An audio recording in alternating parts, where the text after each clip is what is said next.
Hey, it's Brett. Thank you for stopping by or returning to my channel. I am really thrilled to have today author John Fram, whose new book, No Road Home, comes out this week. He is a terrific guy who has written a really fantastic thriller that you're definitely going to want to add to your TBR. This is John's second book. His first was The Brightlands, which came out in 2020. He has written for The Atlantic and the New York Times, and currently he lives in both Austin and Waco, Texas. So sit back, enjoy this conversation, and thanks for being here. I'm thrilled today to have John Fram with me, who is the author of No Road Home, also The Brightlands, which is his previous book, but No Road Home is his new book, which when this airs will be the day after it gets published, which is Wednesday, but it's coming out this week. So John, thank you for being here. It's great to see you. Pleasure to see you. So launching in for our viewers, do you have an elevator pitch for the book? Yeah, basically, it's about a young father with a sort of sensitive son. Son's probably gay. We don't really know yet. He's a little too young for that. He's a very sweet kid. And our main character's name is Toby. He's been taking care of his son Luca for a very long time. And Toby has recently married the heiress of a very wealthy TV preacher, this man named Jerome Wright, who is kind of a fire and brimstone TV preacher. Toby obviously had some misgivings about this, but his new wife kind of always promised him, like, my family's just sort of crazy on TV, but they're actually really chill. They're not bad people at all. And Toby was like, well, okay, basically this is going to give his son a future that Toby definitely would never be able to give him. Like the family's money is pretty substantial. So Toby agrees to get married. They go out to the family compound. Like that's the start of the book is Toby and his new wife and his kid are all out going out to the compound. Toby realizes very quickly that this family is very, very demented. And they're not good people, and that the craziness is not just for TV. And Toby realizes he really needs to get his kid out of here. But before that can happen, there's a terrible rainstorm that floods the roads.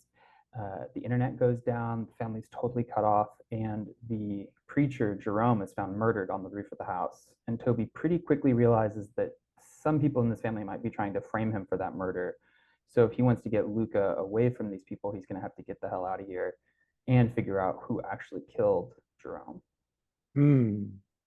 And chaos ensues. Chaos ensues. There might be a ghost. It's a very gothic novel. It's a very, very like gothic novel. Yeah, I was saying Kirkus Review said it gives homage to Southern Gothic icons Michael McDowell and V.C. Andrews while tipping its hat to modern horror great Jordan Peele, which is kind of so on the nose. I didn't even think about the V.C. Andrews until I saw that.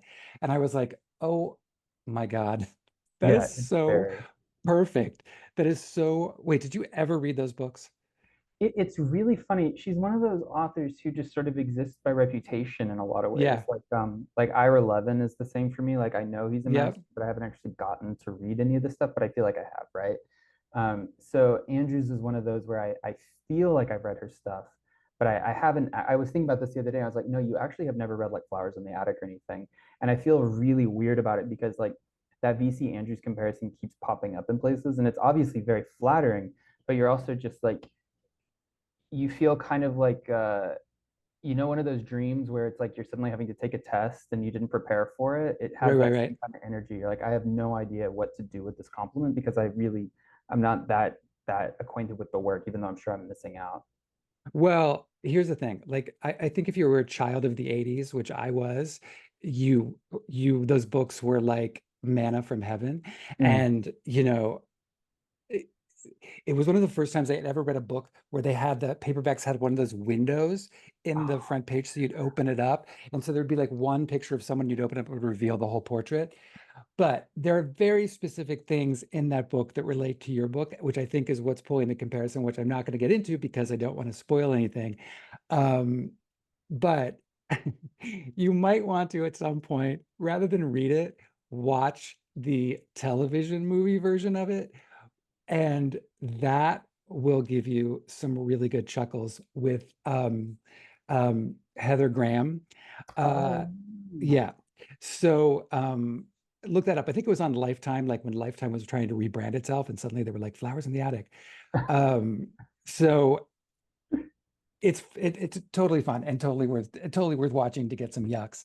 But yeah, also it was funny because I know your launch is it's tomorrow night, right? Uh, so yeah, we're recording this on Mondays. So I have the big launch tonight at a local bookstore here in town with Ashley Winstead. And Yes. then the book itself comes out like tomorrow, like it officially is like released tomorrow. So we're doing like kind of an slightly early launch. It's nice to kind of get it out of the way. And I love that you're doing that with Ashley too, because her last book, um, there's parallels even with your book. I mean, they're almost in conversation with each other in certain elements, and her also being from the South. So I'm sure that's going to be an incredible conversation between the two of you tonight. Yeah, Ashley's incredible. I've been listening to The Last Housewife, her second book. I've been Yeah. listening to that a lot, um, just on audio lately, and I'm really, really enjoying it. Yeah, she's fantastic. And we've known each other a long time now. Feels like 4 or 5 years, I think. I met her finally in person at the Texas Book Festival last November, and yeah, we got along like a house on fire. So she's incredible. I think we're Yeah, gonna have a no, good time. she is the sweetest. I don't know anybody that doesn't love Ashley Winstead. So that should be great. So I want to talk to you about the idea for the book and two things. Like, okay, so you finished The Brightlands. It was really critically and commercially well received. Tons of people loved it. And then you disappeared for a little bit. Yes. Um, so can you talk a little bit about that and also how this idea came about? And I know you address some of that at the end of the book, but I'd love for our listeners to hear about that and hear how you came up with this. Yeah, I mean, it is really funny how, from the outside looking in, it's like I dropped off the planet. Like I was working. That's what's such a strange thing about the writing life, or at least for me, like I'm always working on something. I was working on a book that just did not ever want to work. I spent quite a long time working on a novel that just refused to sort of cohere in any Mm, satisfying way. And I learned a lot from that process. I learned a lot about how to kind of smell a bad idea before you get too committed to it, and how to think things through and decide, are you doing this because you love it or because you feel like it's what you should be working on. Like there were a lot of lessons from this sort of failed book or sort of stalled book that happened after the Brightlands, that I was working on for like 2 or 3 years. It was a really long time, and it was a very stressful period too, because like, The Brightlands was a COVID book. And so you're like in lockdown trying to write another novel without even feeling like your first one has actually been published, because it didn't feel published, right? Because you're not in bookstores, you're not getting to see it, you're not, yeah. it was months before I actually saw The Brightlands on like a bookshelf, which was a really strange feeling. So it's out there somewhere, but you don't feel connected to it. And then in the meantime, yeah, I was just writing this other book that never really worked. And I finally was like, I just got to put this down. Like, I'm going crazy, like, really drive myself up a wall trying to make this book happen that's just not here. So I put it down, and was like, I had come back to Texas. I was living in Austin at the time.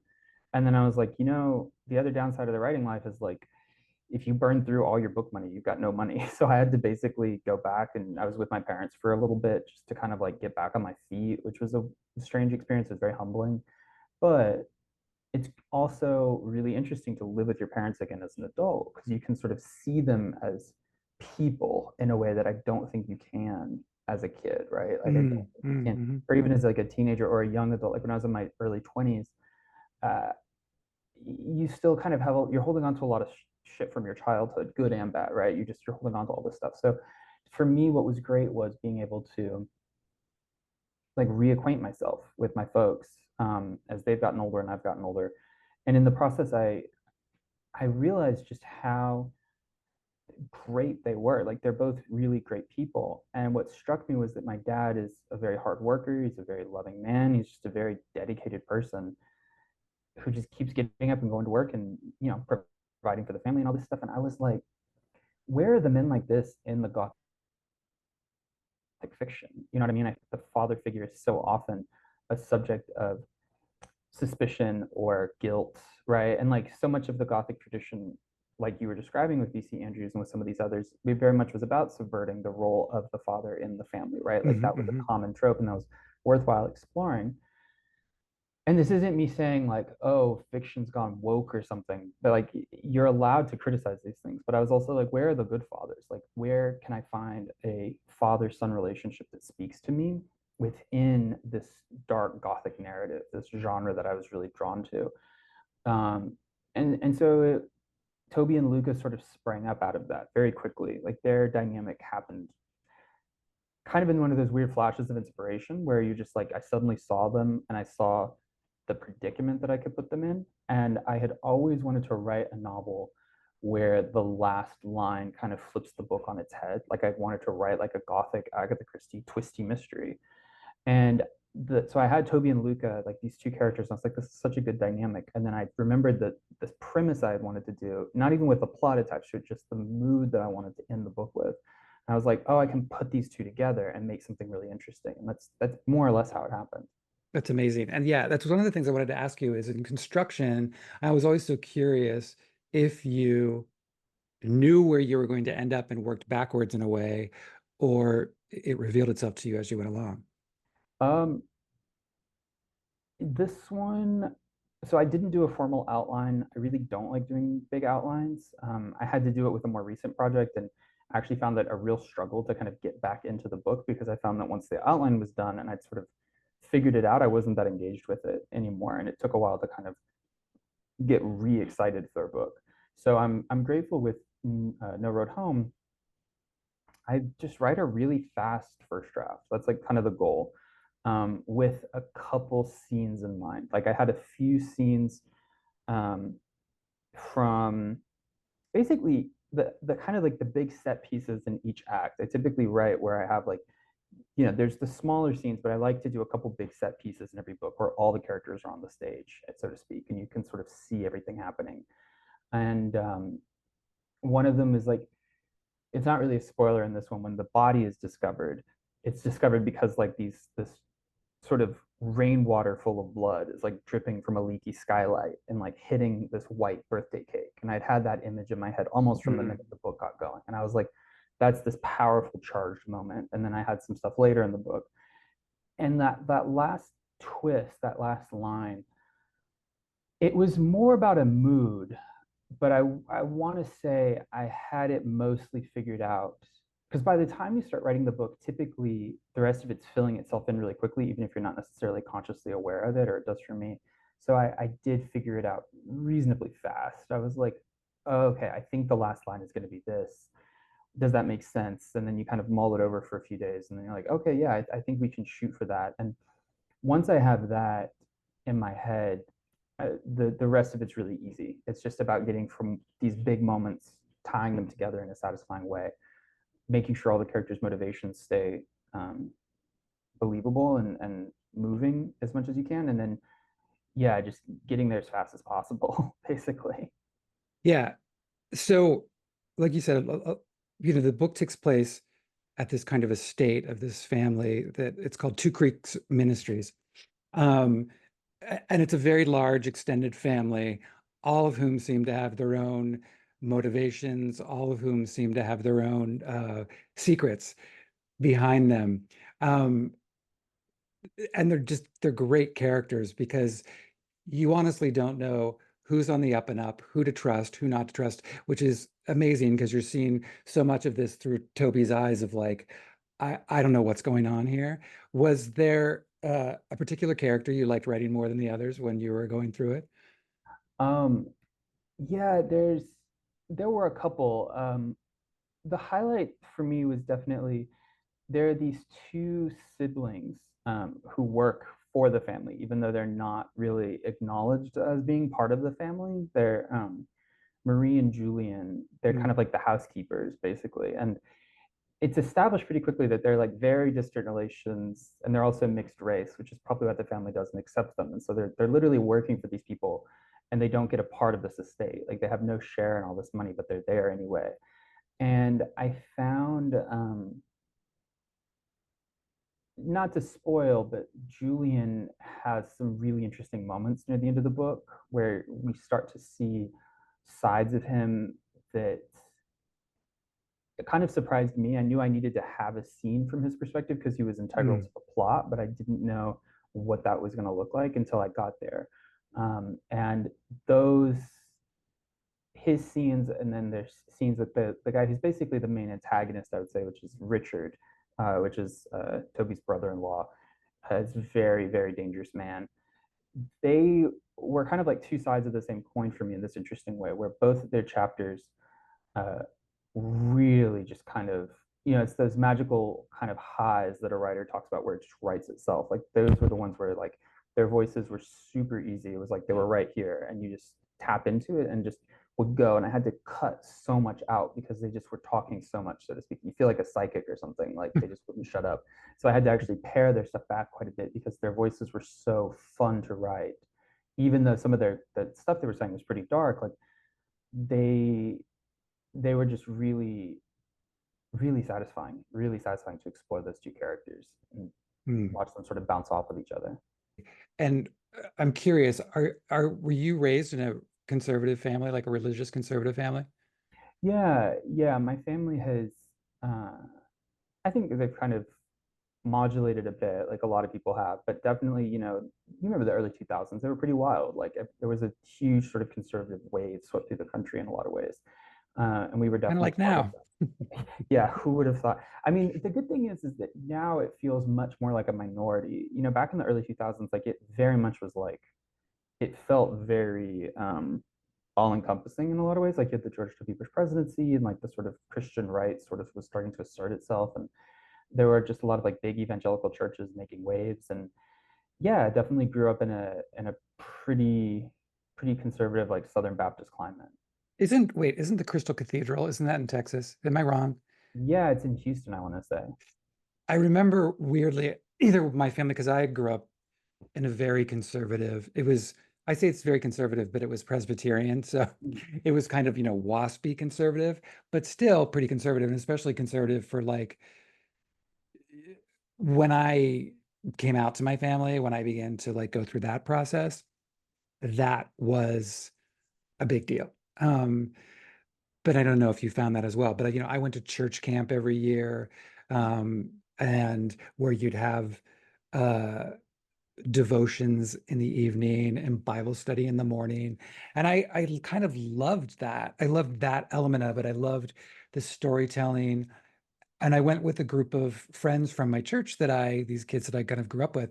But it was also such a weird insight because I started to see the hypocrisy of so many of these people. And I bring all this up because it's such an integral part to what kind of takes place in this book with this evangelical family and what's being projected and what's actually happening. Did you have some of that growing up? Oh yeah, absolutely. In a lot of ways, like I wanted very hard to write a book about religion and about hypocrisy that didn't fall too heavily into the sort of same beats that we've seen because that is Yeah, a it's a well-worn trope. Like we all know that people who, at least in fiction, if they're projecting their religiosity, they're almost always bad people. And I wanted to subvert that as much as I could because I think some of these not people just in aren't. fiction. I know, right? Seriously. But at least in this, I wanted some characters who weren't entirely bad. And I also don't think that religion in and of itself is inherently evil, right? And I think that like Christianity has, for all of its many, many faults, it has done good things as well. Like there have been great Christians who have done good things for the world, right? So it's hard to see that sometimes, but it's there. And I was curious about that. I was curious to see how could I show this as humanely as possible, like with as much empathy as I could, Mm, without hiding the fact that these people are also very dangerous and they do very bad stuff. So, or some of them do.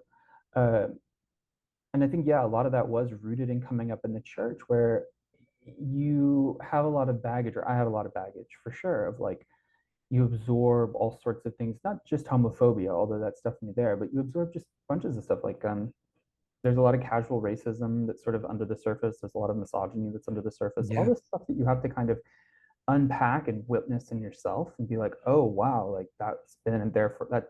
This sort of idea that I've had, or this mood that I've had about different people, has been in my mind for a long time, and it's a lot of it's rooted in that time in the church. And so you want to extricate that, but at the same time, there were and there are fundamentally good people who get a lot of value out of this and are motivated to do good things because of it. So for me, the challenge was existing within that gothic framework and doing the dark and stormy night, scary stuff, the scary religious stuff, the scary secret stuff, without losing sight of the fact that these are people and some people are actually very good, even if they're wrapped up in stuff that's very bad. Sure. It's always, I always felt, and it took me a long time to realize this, it's the difference between uh, religion and spirituality. And Mm. it's two very different things. And I think someone can be religious and be a horrible person in act and deed. And there can be people who are, on the other hand, spiritual. And so that for me has became how I kind of centered my life. I thought there's a different way to look at this and there's a different way to approach this. And um, what's fun about this is to see the undercurrent of it too, and what greed and ambition and money and all of those things could actually do to a family. Um, it's pretty fascinating. Thank you. Yeah, and I mean that honestly was something that greed and ambition. I mean, I think that that's what's so interesting about any of these Christian businesses, right? Like any of these Yeah, businesses that try to be Christian. And I think some of them do sincerely want to do good things for the world. But one thing I've learned from the writing game really is like you're not necessarily in competition with your peers. Like we're all writing stuff, we're all working kind of next to each other, but there's a sheer amount of like raw ambition needed just to wake up every morning and put your ass in a chair and write a book, right? Like you can do it for the love of it, but then I think to do it for the long haul, right? Like to do it where you've had a book that completely fails and you're going to try again with another one, like that takes ambition and that takes some degree, I don't want to say greed, but definitely desire for something. well, it's And fortitude and grit as well, because you're faced with the fact of like, is the same thing going to happen again? I'm sure.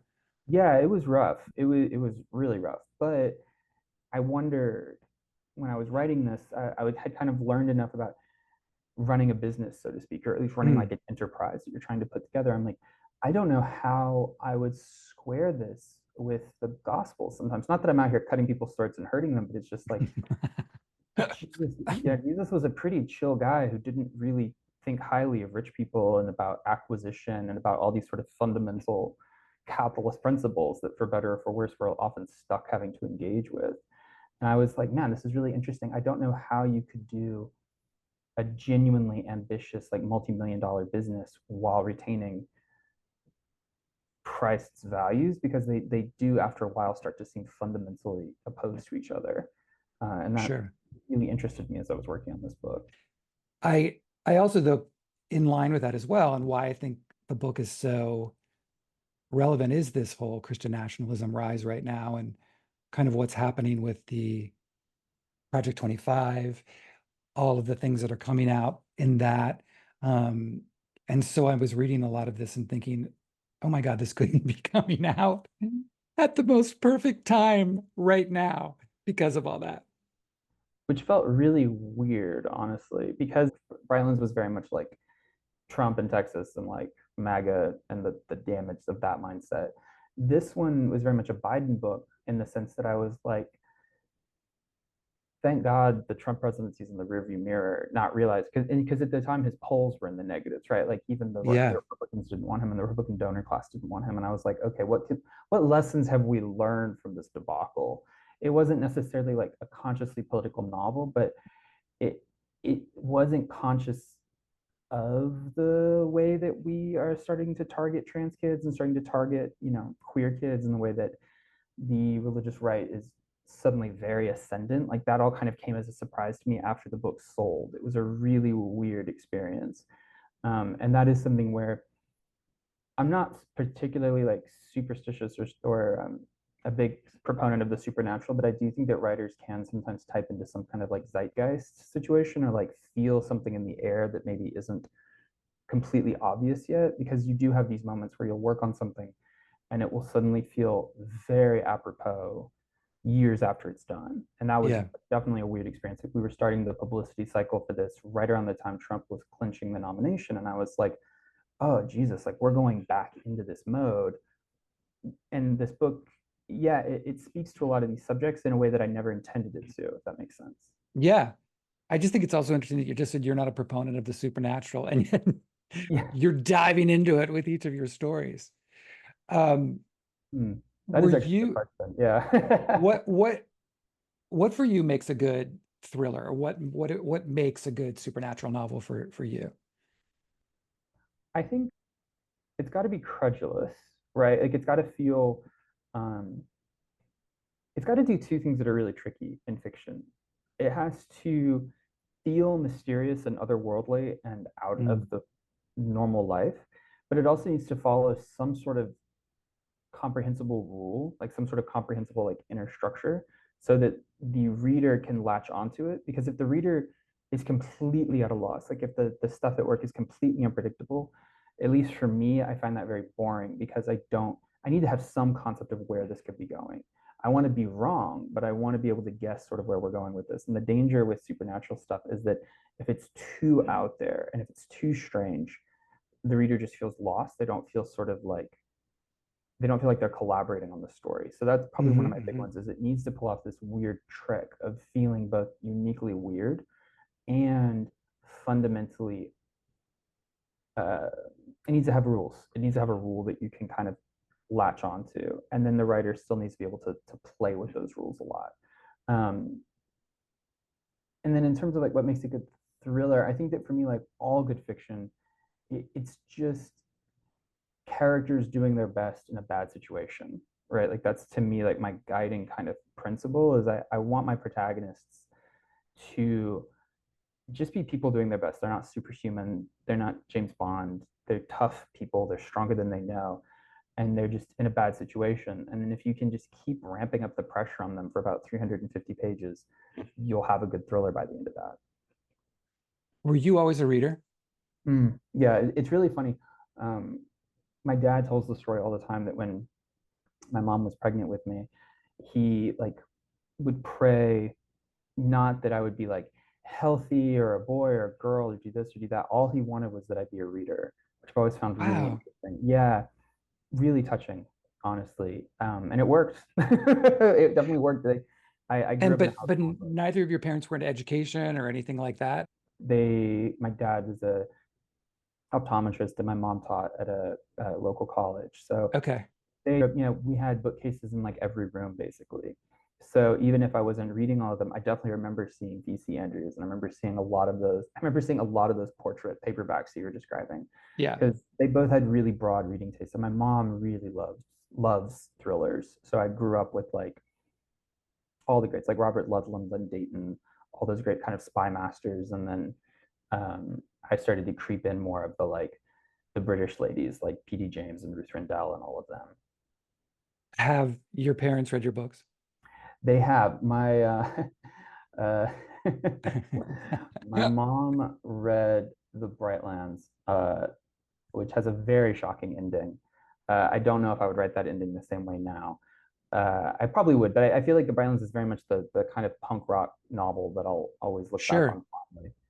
And I remember she called me and she was like, "Are you sure you don't want to publish this under a pen name?" And I was like, yeah, I'm sure. I was like, John Fram is just such a good. It looks so good on a cover, man. It's memorable. It's punchy. It's monosyllabic. It's got a lot of Right. consonants in it. It's like all the stuff you're supposed to have. So I'm gonna stick with Written by that. Don Lamb. I know exactly. I was like, what do you want me to say? Um, and listen, they're very proud that the books are finding success and that they're finding an audience, and they're continuously supportive. So this is not them not supporting it. This book was really funny because I I kind of went into it with no expectations in terms of her reading it. I was like, I'd love you to read it, but it's up to you. Don't worry about it. And she started it and she was really hooked on it. I mean, I remember giving it to her. Um, and then like later that day, I saw her and she had already read like 70 pages. Like she had just really was tearing through it, which was really flattering. Like that's the best praise. And then she got this one doesn't have, I mean, this one has a very dark, there's a couple of really dark secrets that come out at the end of this one. Sure.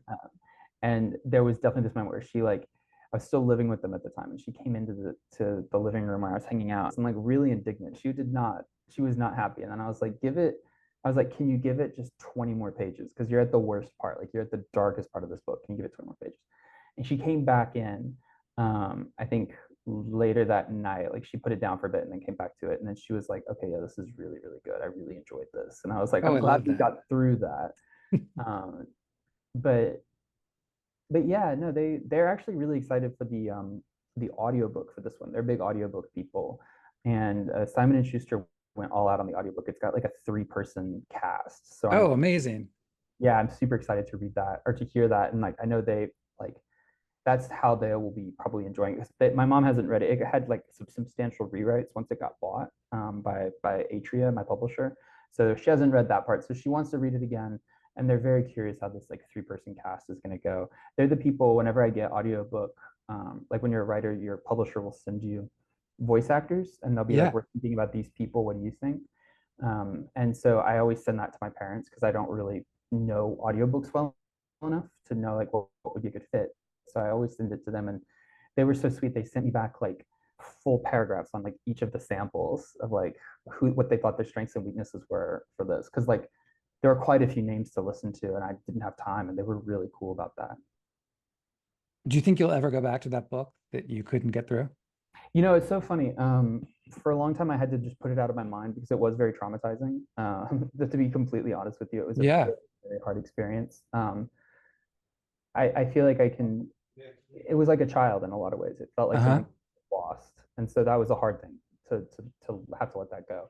What was really really funny though, I was on a walk around my neighborhood, trying to think about the book that I'm finishing now. I'm on the last like home stretch of book 3. Amazing. Yeah, I know. We'll have a lot more information about that soon, but kind of on the home stretch of that one, and I'm really enjoying it.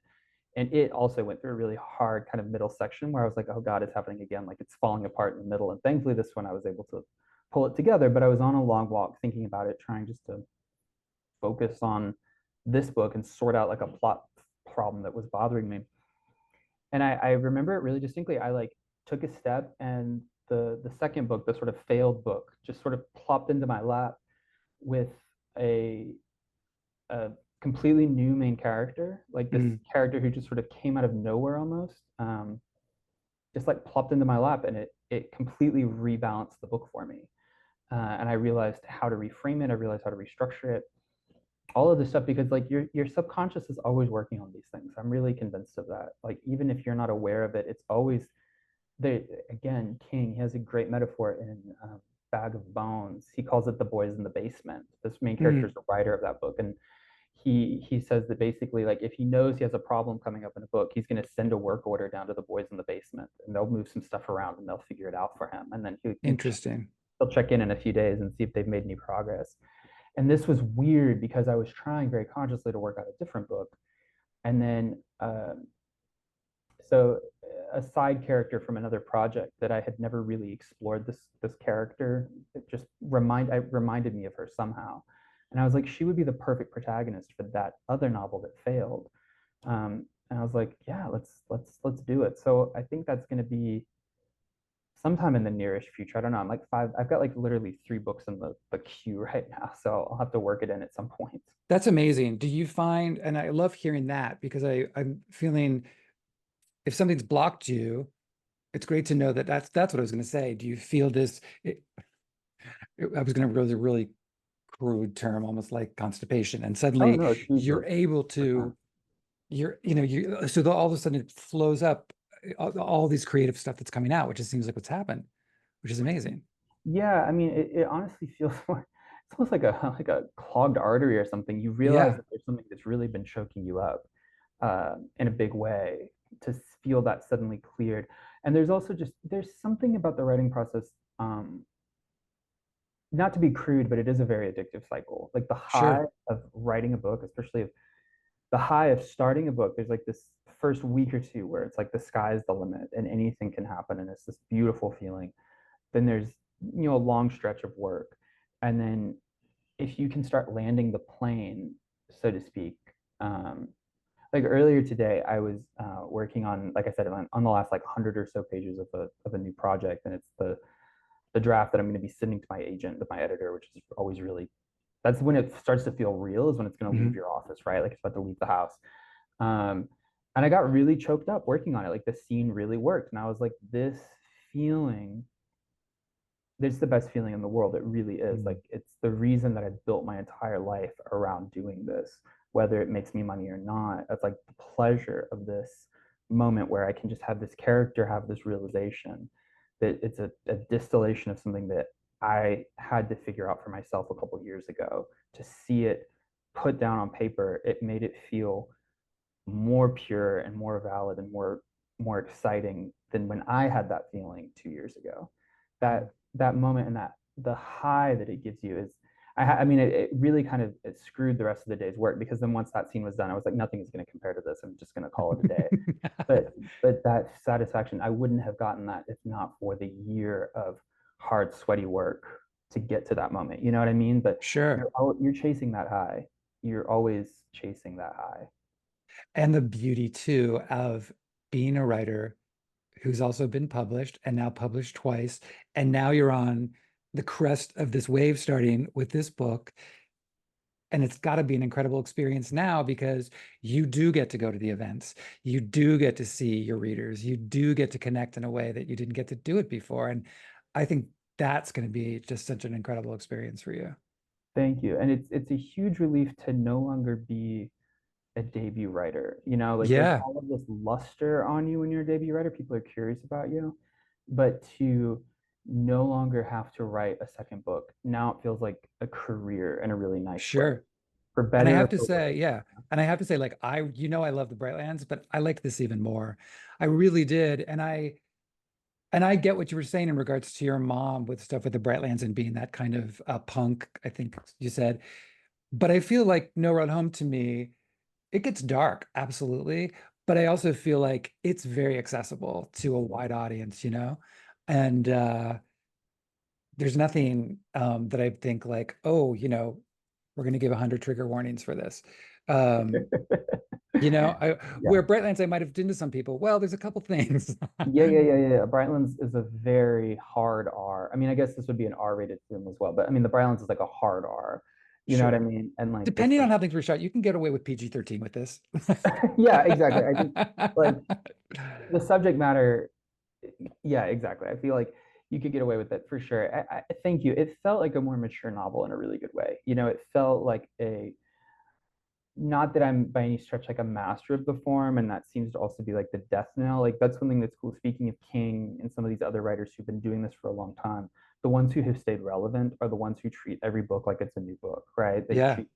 I was reading a really long interview with Lee Child, and it really blew my mind how he every book was fresh, even though he knew it was going to have Jack Reacher, who knew nothing else, and he felt like he had to prove himself again with every book. And I'm like, there's this amazing thing that seems to happen, or at least I'm kind of feeling it, where your competency on a technical level is going up. So as Mhm, long mhm. as you don't get in over your head in terms of being like, I'm a genius, I can do whatever I want, as long as you still have that humility, but you can combine that with the technical know-how that you've gotten from the book, you Yeah, can, it's really, it's been really nice, honestly. And it's nice to no longer feel like you're this new kid on the block, but you can start building like a track record for yourself. It's a great feeling. that's awesome. Well, John, have an amazing launch tonight. Please tell Ashley I said hi. Everybody, go out, get No Road Home from your bookstore, from your library, wherever you get your books. It's also going to be on audio, as you said. It's really fantastic. I'm so, so thrilled for you. Congratulations. And have the best time on all of this. Thank you so much. It's going to be a really fun week. I appreciate it. Awesome.